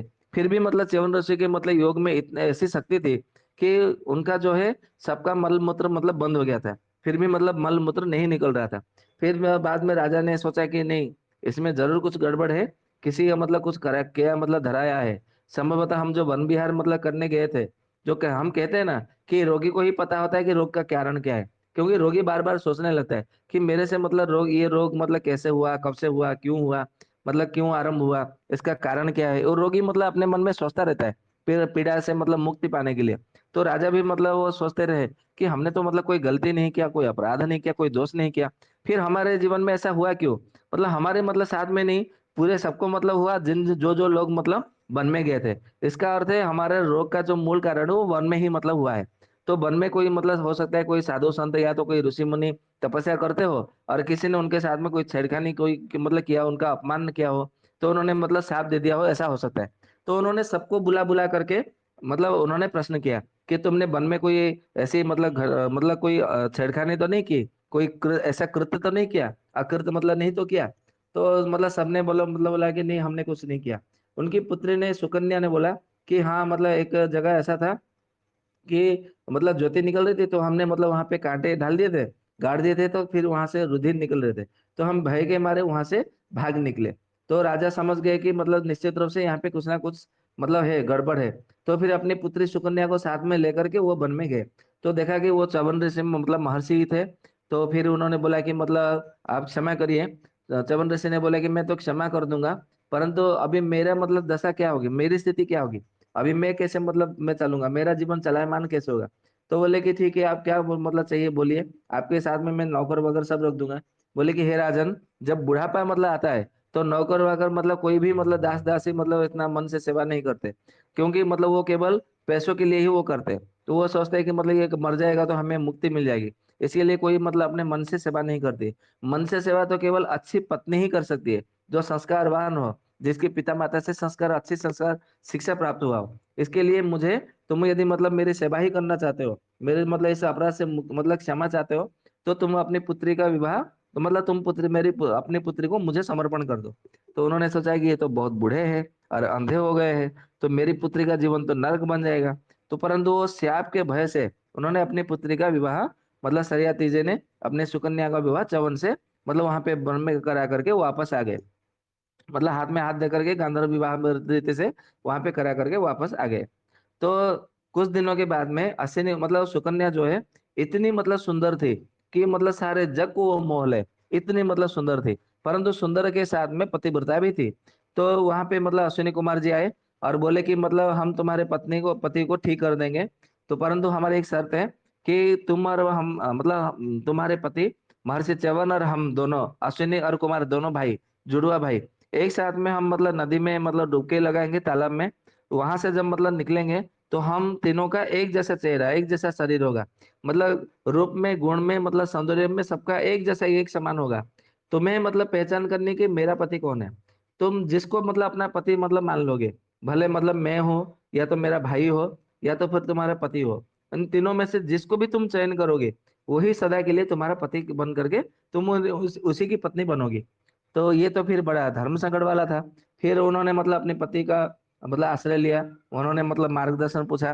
तो तुम्हारे उनके पति ने बोला कि जब तुम मतलब राजमहल में जाने के बाद में मैं तुम्हारे योग शक्ति से तुम्हारे सबके मल मूत्र को बंद कर सकता हूँ, रोक सकता हूँ, तो क्या मैं तुम्हारे योग शक्ति के माध्यम से तुम्हारे बुद्धि में ये प्रेरणा नहीं दे सकता कि मैं कौन, मतलब मुझे पहचानो? तुम चिंता कर क्यों करती हो? तुम केवल मुझे अपना मतलब पति मानते हो, तो केवल तुम मेरा ध्यान करो, मेरा मनन करो, मेरा चिंतन करो, मेरा और मेरा नाम का ही तुम जप किया करो। उस समय मैं तुम्हें अपनी योग शक्ति से तुम्हें वो प्रेरणा दूंगा कि मैं कौन हूँ, कैसे मतलब पहचान कराया जा सकती है। तो फिर उन्होंने मतलब ऐसा किया कि मतलब उन्होंने फिर औषधि खिलाई, और वो नदी में, तालाब में, जो भी मतलब जलाशय में वो डुबकी लगाए, और निकले तो तीनों का एक रूप था, एक रंग था, और एक जैसे ही दिखते थे। फिर सुकन्या जो मतलब हड़बड़ी मतलब मच गई, वो तो कोलाहल मतलब मच गया कि मतलब अपने इनमें से मैं अपना पति को कैसे चुनूं। फिर वहां पे फिर उन्होंने अपने पति का नाम जपा, अपने पति का ध्यान किया। तो फिर उन्होंने मतलब अपने पति, उनके पति महर्षि च्यवन जी ने उन्हें योग शक्ति के माध्यम से मतलब प्रेरणा दी कि मनुष्य में और देवताओं में क्या क्या मतलब गुण में मतलब अंतर होता है, उसे तुम मतलब देखना है, उसे तुम मतलब उसके माध्यम से, आधार पर तुम उसे समझ सकते हो, पहचान सकते हो। तो देवताओं के शरीर में पसीना नहीं निकलता, और मनुष्यों के शरीर में पसीना निकलता है। देवताओं के आंखें, पलक, आंखों के मतलब पलके झपकते नहीं है, परंतु मनुष्यों के शरीर में आंखों के वो जो पलके है, वो बार बार पलक झपकती है। और देवताओं के मतलब शरीर का जो छाया है, वो कभी मतलब छाया उनकी होती ही नहीं है, परंतु मनुष्यों के शरीर में मतलब छाया मतलब होती है, क्योंकि वो उनका भ्राजक पित्त स्थूल रूप में होता है। देवताओं का भ्राजक पित्त जो है वो सूक्ष्म रूप हो जाता है। तो जहाँ पे सूक्ष्म रूप हो जाता है भ्राजक पित्त, वहां पर जो है छाया नहीं पड़ती धरती पर, मतलब उनकी छाया होती ही नहीं है। तो फिर वो इस मतलब 3 लक्षण के आधार पर उन्होंने मतलब पहचान लिया कि ये मेरे पति है। कि मतलब उनकी जहाँ मतलब जिसकी मतलब छाया पकड़ हुई थी, पसीना निकल रहा था और पलके मतलब झपकती थी, उन्होंने मतलब ये मेरे पति है। तो अश्विनी कुमार जो है उनके ऊपर बड़े प्रसन्न हुए और उन्हें मतलब पुत्रवती होने का भाग्य, सौभाग्यवती होने का आशीर्वाद दे करके वो वहां से विदा ले गए। और ये भी कहा कि आज से जो मतलब जिस औषधि से मतलब हमने तुम्हें ठीक किया, मतलब तुम्हारी आंखों की ज्योति भी वापस आ गई और तुम वृद्ध से तरुण हो गए। आज से वही औषधि तुम्हारे नाम से ही रसायन मतलब प्रसिद्ध होगा, जिसका नाम च्यवनप्राश रसायन अवलेह नाम से प्रसिद्ध होगी। परंतु आजकल कंपनी वाले ऐसे च्यवनप्राश रसायन अवलेह बनाते हैं, आंखों की ज्योति मतलब आएगी क्या, जो जिसकी होती है वो भी चली जाती है। ये मतलब देखने को मिलता है। तो वो तो बात अलग है। फिर मतलब हम बोलेंगे कि लोग बोलते हैं कि सत्यान बोलता है, इसके लिए हम अभी उसमें ज्यादा तर्क वितर्क नहीं करेंगे, जो भी है। तो कहने का अर्थ है, सुश्रुत जी ने मतलब महर्षि ने ये जो यह कहा है कि छायानम च प्रकाशक, मतलब छाया को प्रकाशित करने वाला भ्राजक पित्त का स्थूल भ्राजक पित्त है। और जो सूक्ष्म भ्राजक पित्त होता है वो छाया को अदृश्य कर देती है। और चरक जी ने आगे मतलब इंद्रिय स्थान में इसके कितने प्रकार के भ्राजक पित्त हैं और इसको मतलब कैसे सिद्धि करना है। और ये भी कहा है कि जिनका भ्राजक पित्त यदि मतलब सिद्ध हो गया तो वो अंतर्धान हो सकता है। तो अंतर्धान कौन हो सकता है? आपने देखा होगा रामायण में, श्री कृष्ण में या तो महाभारत में कोई देवता प्रकट हो जाते हैं, फिर मतलब वो अंतर्धान हो जाते हैं। आपको लगता होगा ये सारे मतलब कहानी है, ये कहानी नहीं है। इसको मतलब चरक जी ने, सुश्रुत जी ने इसको पहले से मतलब इसका सूत्र बताया है कि आप भी अंतर्धान हो सकते हो। हमने जो मतलब बोला है कि 22 प्रकार की सिद्धि है, तो इसमें से एक प्रकार की सिद्धि ये भी है, अंतर्धान सिद्धि। और ये अंतर्धान जो सिद्धि है, अंतर्धान सिद्धि, आकाश गमनम सिद्धि, ये कब हो सकता है? जब आपका भ्राजक पित्त मतलब पूरी तरह से सूक्ष्म रूप में आ जाए। और ये कैसे आना है, को मतलब कब आना है, उसका रहस्य अभी नहीं बताएंगे, क्योंकि इसका मतलब रहस्य अभी मतलब करने का, बोलने का समय नहीं आया है। अभी भ्राजक पित्त को जितना मतलब चर्चा करने का विषय है, केवल उसके ऊपर ही मतलब हमारा चर्चा का विषय रहेगा। तो ये सुश्रुत जी ने मतलब कहा है। फिर आगे मतलब कहते हैं अष्टांग हृदय में बागभट जी कहते हैं सूत्र स्थान में 12वां अध्याय में कि तकस्थम भ्राजकम भ्राजना त्वचा, मतलब केवल इतना ही मतलब उन्होंने कहा है, उन्होंने ज्यादा नहीं कहा है। मतलब उन्होंने कहा है कि त्वचा में रहकर शरीर की प्रभा को प्रकाशित करने वाले पित्त को भ्राजक पित्त कहते हैं। जो महर्षि बैल जी ने कहा है उसी बात को बागभट जी ने मतलब कह दिया। और उन्होंने ज्यादा कुछ मतलब उन्होंने ना विस्तार से मतलब कहा है, ना कुछ मतलब अधिक मात्रा में कहा है। फिर भी मतलब लोगों को लगता है कि अष्टांग हृदय मतलब सबको पढ़ना चाहिए, चरक संहिता, सुश्रुत संहिता नहीं पढ़ना चाहिए। ऐसा क्यों लगता है, वो अभी तक हमारे समझ में नहीं आया। तो जो भी है, अभी आज तो समय मतलब हो चुका है, 9:40 मतलब हो गया है। तो अभी हम अपने व्याख्यान को यहीं पे विराम देते हैं। कल हम चर्चा करेंगे कि भ्राजक पित्त को सूक्ष्म रूप का मतलब क्या क्या लक्षण है। जैसे मतलब आलोचक पित्त के विषय में 2 प्रकार का मतलब था, एक बुद्धि वैशेषिक, एक चक्षु वैशेषिक। ठीक उसी तरह यहाँ पे भ्राजक पित्त भी 2 प्रकार का है, एक स्थूल भ्राजक पित्त, एक सूक्ष्म रूप मतलब भ्राजक पित्त। फिर जो स्थूल भ्राजक पित्त है वो केवल त्वचागत है, ऐसा कहा गया है। जो सूक्ष्म रूप भ्राजक पित्त है उसमें कई प्रकार के फिर मतलब उसके प्रभेद किए गए हैं। वो सब चरक संहिता के इंद्रिय स्थान में बताए गए हैं। तो जिनके पास चरक संहिता है वो इंद्रिय स्थान को मतलब देख सकते हैं। कल हम मतलब इंद्रिय स्थान के कितने अध्याय में है वो हमें याद नहीं है, कल हम देख करके हम आपको बताएंगे। तो जिनके पास चरक संहिता है वो चरक संहिता कल खोल के बैठे, तो आप सबको भी मतलब बड़ा मजा आएगा, आनंद आएगा। तो ठीक है, हम अपने व्याख्यान को यहीं पे विराम देते हैं। किसी यदि किसी को कोई मन में शंका हो, प्रश्न हो, तो उपस्थापना कर सकते हैं। राम राम।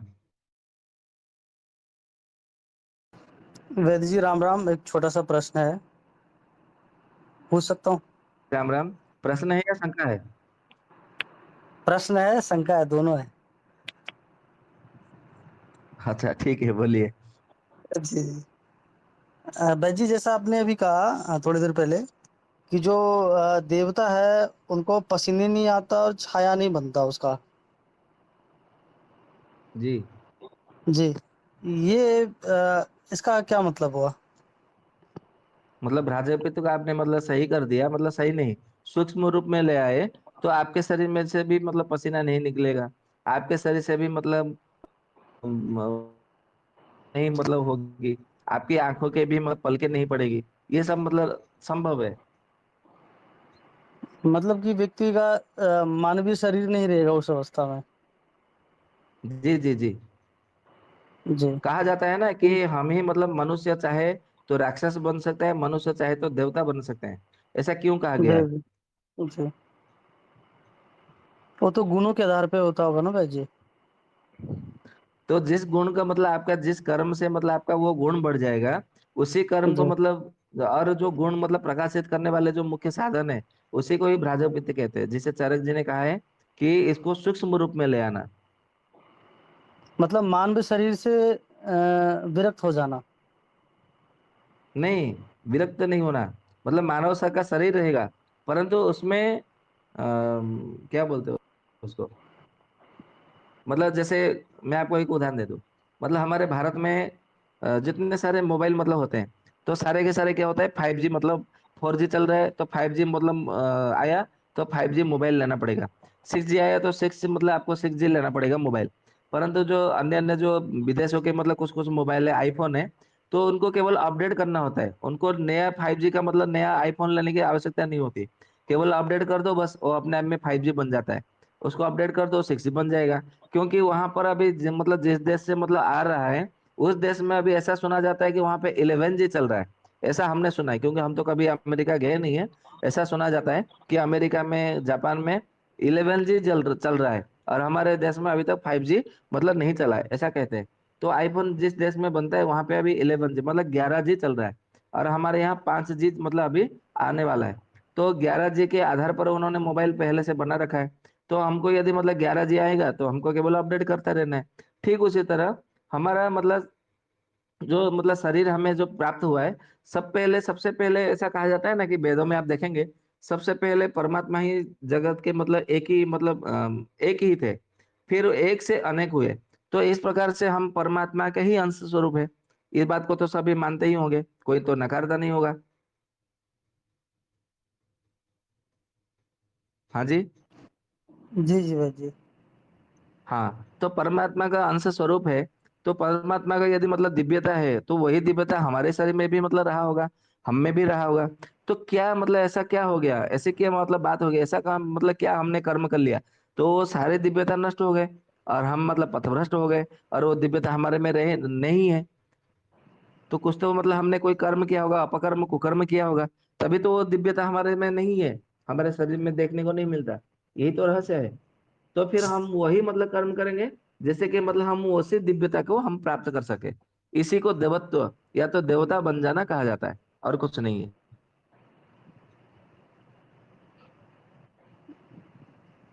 जी। और किसी को कोई शंका प्रश्न हो तो उपस्थापना करें, नहीं अन्यथा सत्र को विराम देते हैं।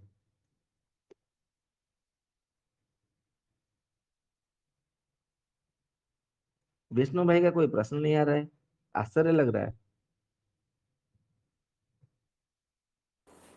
जी भाई जी, राम राम। जी राम राम। वो प्रश्न संध्या के विषय में पूछना चाह रहा था मैं। जैसे संध्या संध्या के करते विषय हैं में। तो, हाँ, तो आंखें खोल के जो ज्योति दर्शन करते हैं,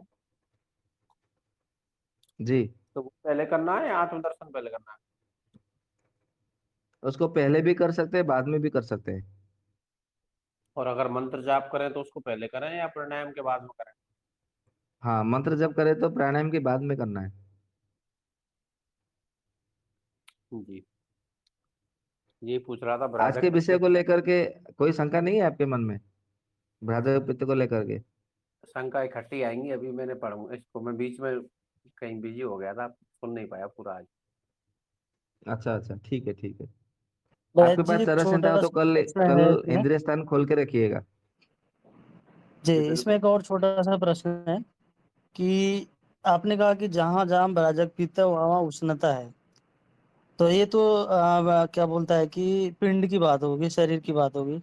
अगर यदि शरीर से बाहर हम ब्रह्मांड की बात करें, तो ब्रह्मांड में जो उष्णता है, जो ताप है, क्या उसको हम ब्राजक पित्त ही कहें या कुछ और कहें? जैसे भ्रातृ सूर्य की पित्त ही किरणों में होगा। ताप है, या जी जी जी। अच्छा उसको ब्राजक। जो जी। जी जी जी जी। अच्छा, आपने एक चीज और कहा वैद जी अपने, कि दोनों स्थिति में है, मतलब कि जहां जहां ताप है, और एक जगह जहां जहां ताप बढ़ता है, मतलब जहां बढ़ रहा है वहां भी भराजक पित्त है, और जहां ताप स्थित है तो वहां भी भराजक पित्त है। दोनों स्थिति एक ही है, अलग अलग है? नहीं, हमने ऐसा नहीं कहा है। जो जो वस्तुएं मतलब ताप के कारण गर्मी हो जाती है, मतलब गर्मी बढ़ जाती है। जैसे मतलब आप धूप में मतलब कोई चीज रख लो, वस्त्र रख लो, तो गर्मी हो जाती है। तो उसमें मतलब भ्राजक तो होता है उसमें, इसीलिए वो गर्मी बढ़ता है। बराबर। यदि आप मतलब बर्फ रखेंगे तो उसमें मतलब वो उसमें गर्मी नहीं आएगी, क्योंकि बर्फ में भ्राजक पित्त है ही नहीं। मतलब जो उसका जो जी। भ्राजक पित्त का जो अंश है उसमें मतलब है नहीं है। तो ऐसे तो पदार्थ वैद जी बहुत कम होंगे जिसमें कि भ्राजक पित्त नहीं होगा।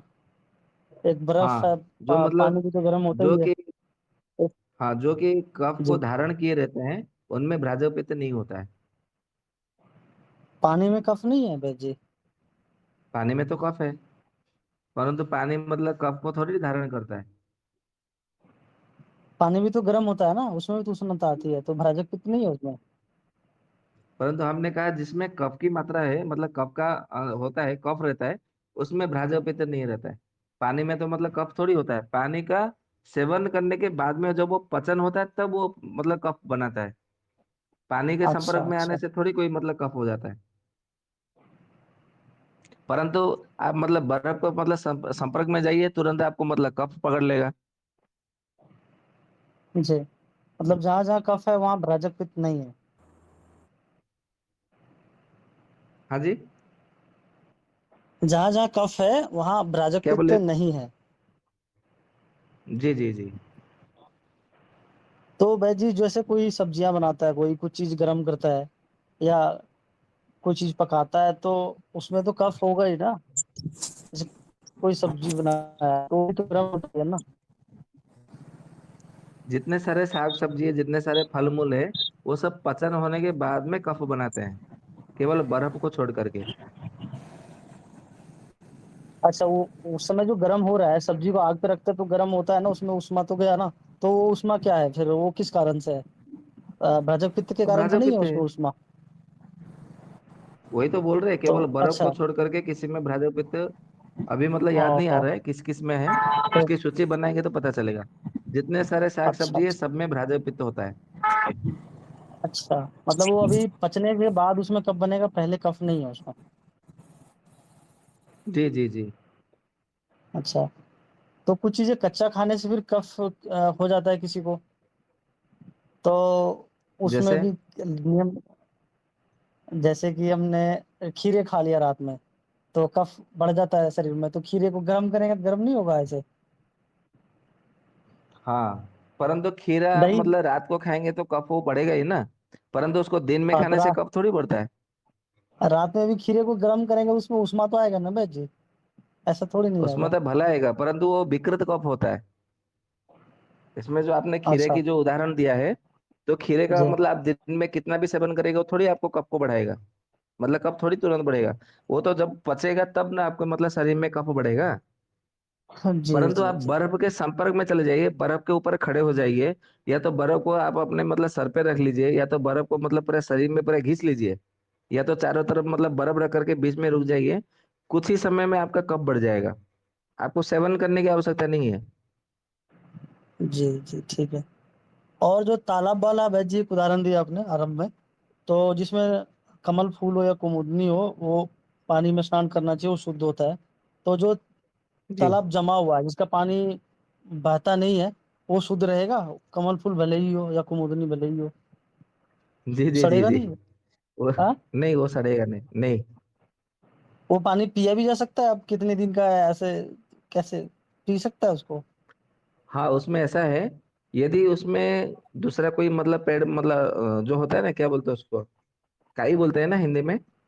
जी हाँ, काई मतलब यदि नहीं जी। लगा हुआ हो, मतलब अधिक मात्रा में कीचड़ नहीं हो, तो यदि मतलब उसमें कमल का फूल खिला हो, कुमुदिनी का फूल खिला हो, जल कुंभी यदि उसमें मतलब नहीं हो, कुंभी जल कुंभी, तो उसका पानी को भी मतलब आप घर पे ला करके उसको उबाल करके आप उसका पानी का सेवन कर सकते हो, उसमें कोई दिक्कत नहीं है। परंतु जो कीचड़ से भरा हुआ हो, जिसका पानी बहुत कम रह गया हो, पानी के अंदर जाते ही पानी मतलब मैल हो जाता है, कीचड़ मतलब उसमें फैल जाता है, वो पानी को मतलब सेवन करने के लिए मना किया गया है। धन्यवाद। देखिए राम राम। जैसे अभी आपने हाँ जी, राम राम। तीन चीज जी बताई थी, जैसे कि जैसे आइसक्रीम जो खाते हैं क्या उसका भी भ्राजक पित्त पर असर पड़ेगा? देखिए, भ्राजक पित्त के ऊपर असर तो सब कुछ मतलब पड़ेगा। आप कुछ भी खाएंगे तो उसका तो भ्राजक पित्त होगा ही होगा ना। वो तो भ्राजक पित्त पड़ेगा, ऐसा नहीं है। जी। और एक दूसरा जो बता रहे थे प्लास का पत्ता का, जैसे जिसका गर्भस्राव हो जाता है तो उसको जी। 1 महीना में 1 पत्ता लेना, 2 महीना में 2 पत्ता लेना, लेकिन जिसका जैसे कि ऐसा नहीं, पहला महीना नहीं लिया, दूसरा महीना लिया और नहीं लिया, तो जब मतलब उसका स्राव नहीं होता है तो भी वो ले सकते हैं या नहीं ले सकती? ले सकते हैं। मतलब इसको प्रिवेंटिव लेना है, मतलब पूर्व उपाय, मतलब ना हो हाँ इसके जी। लिए लेना है। जिसका मतलब गर्भस्राव नहीं हो रहा वो भी ले सकते हैं क्या? हाँ, ले सकते हैं, कोई दिक्कत नहीं है। वो गर्भ को पोषण देगी, और गर्भ में जो गर्भस्थ जो शिशु है उसके बुद्धि को मतलब वो तीव्र कर देगी, और वो उसको तो बड़ा शांत करेगा। इसके लिए ले सकते हैं। तो किसी भी महीना से ले सकते हैं, जैसे किसी का 4 महीना हो गया तो पता चला, या किसी का 6 महीना हो गया तो पता चला, तो वहां से भी ले सकते हैं? बिल्कुल ले सकते हैं। मान लीजिए कि किसी को मतलब मालूम नहीं था। जी ठीक है, बहुत बहुत धन्यवाद।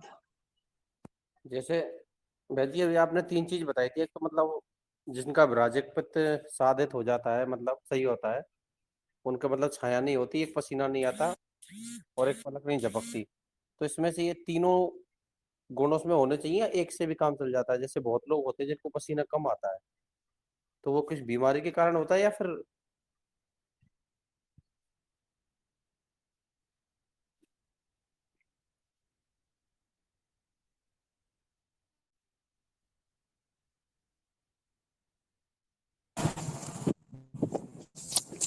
जी आवाज है।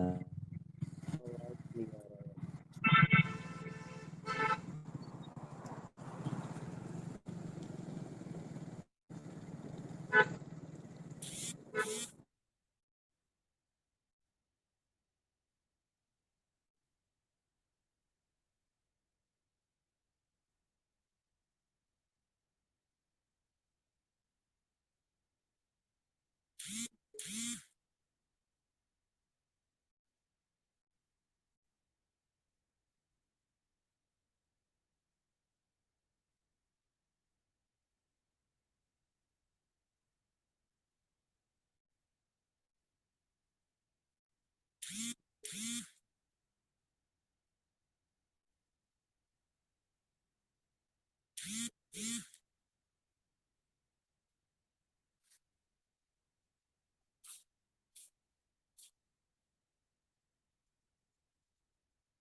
मुझे लगता है बैच जी चलेगा क्या?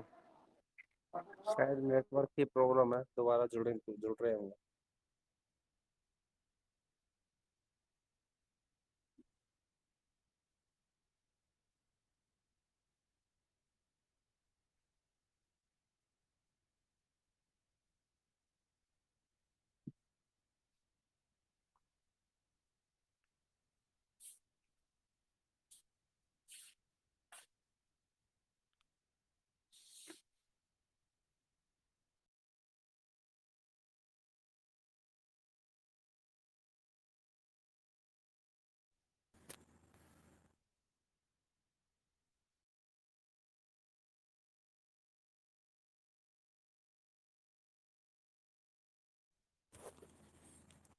दीपक भैया, अगर फिर बैच जी नहीं जुड़ पा रहे तो फिर रिकॉर्डिंग बंद कर दें।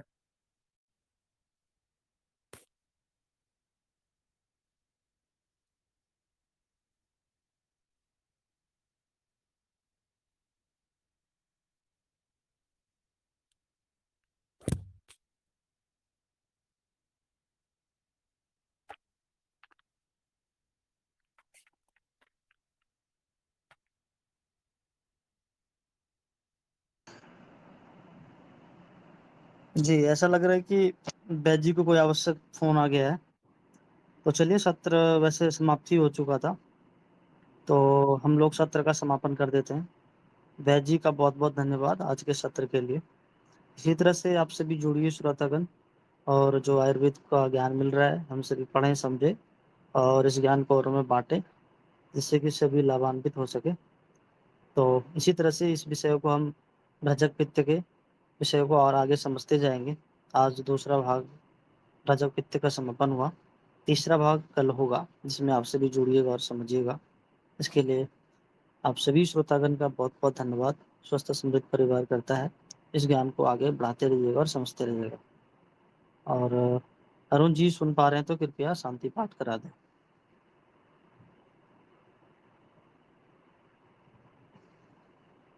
अरुण भाई सुन पा रहे हैं? चलिए व्यस्त हैं, मैं करा देता हूँ। आइए शांति पाठ करते हैं हम सभी।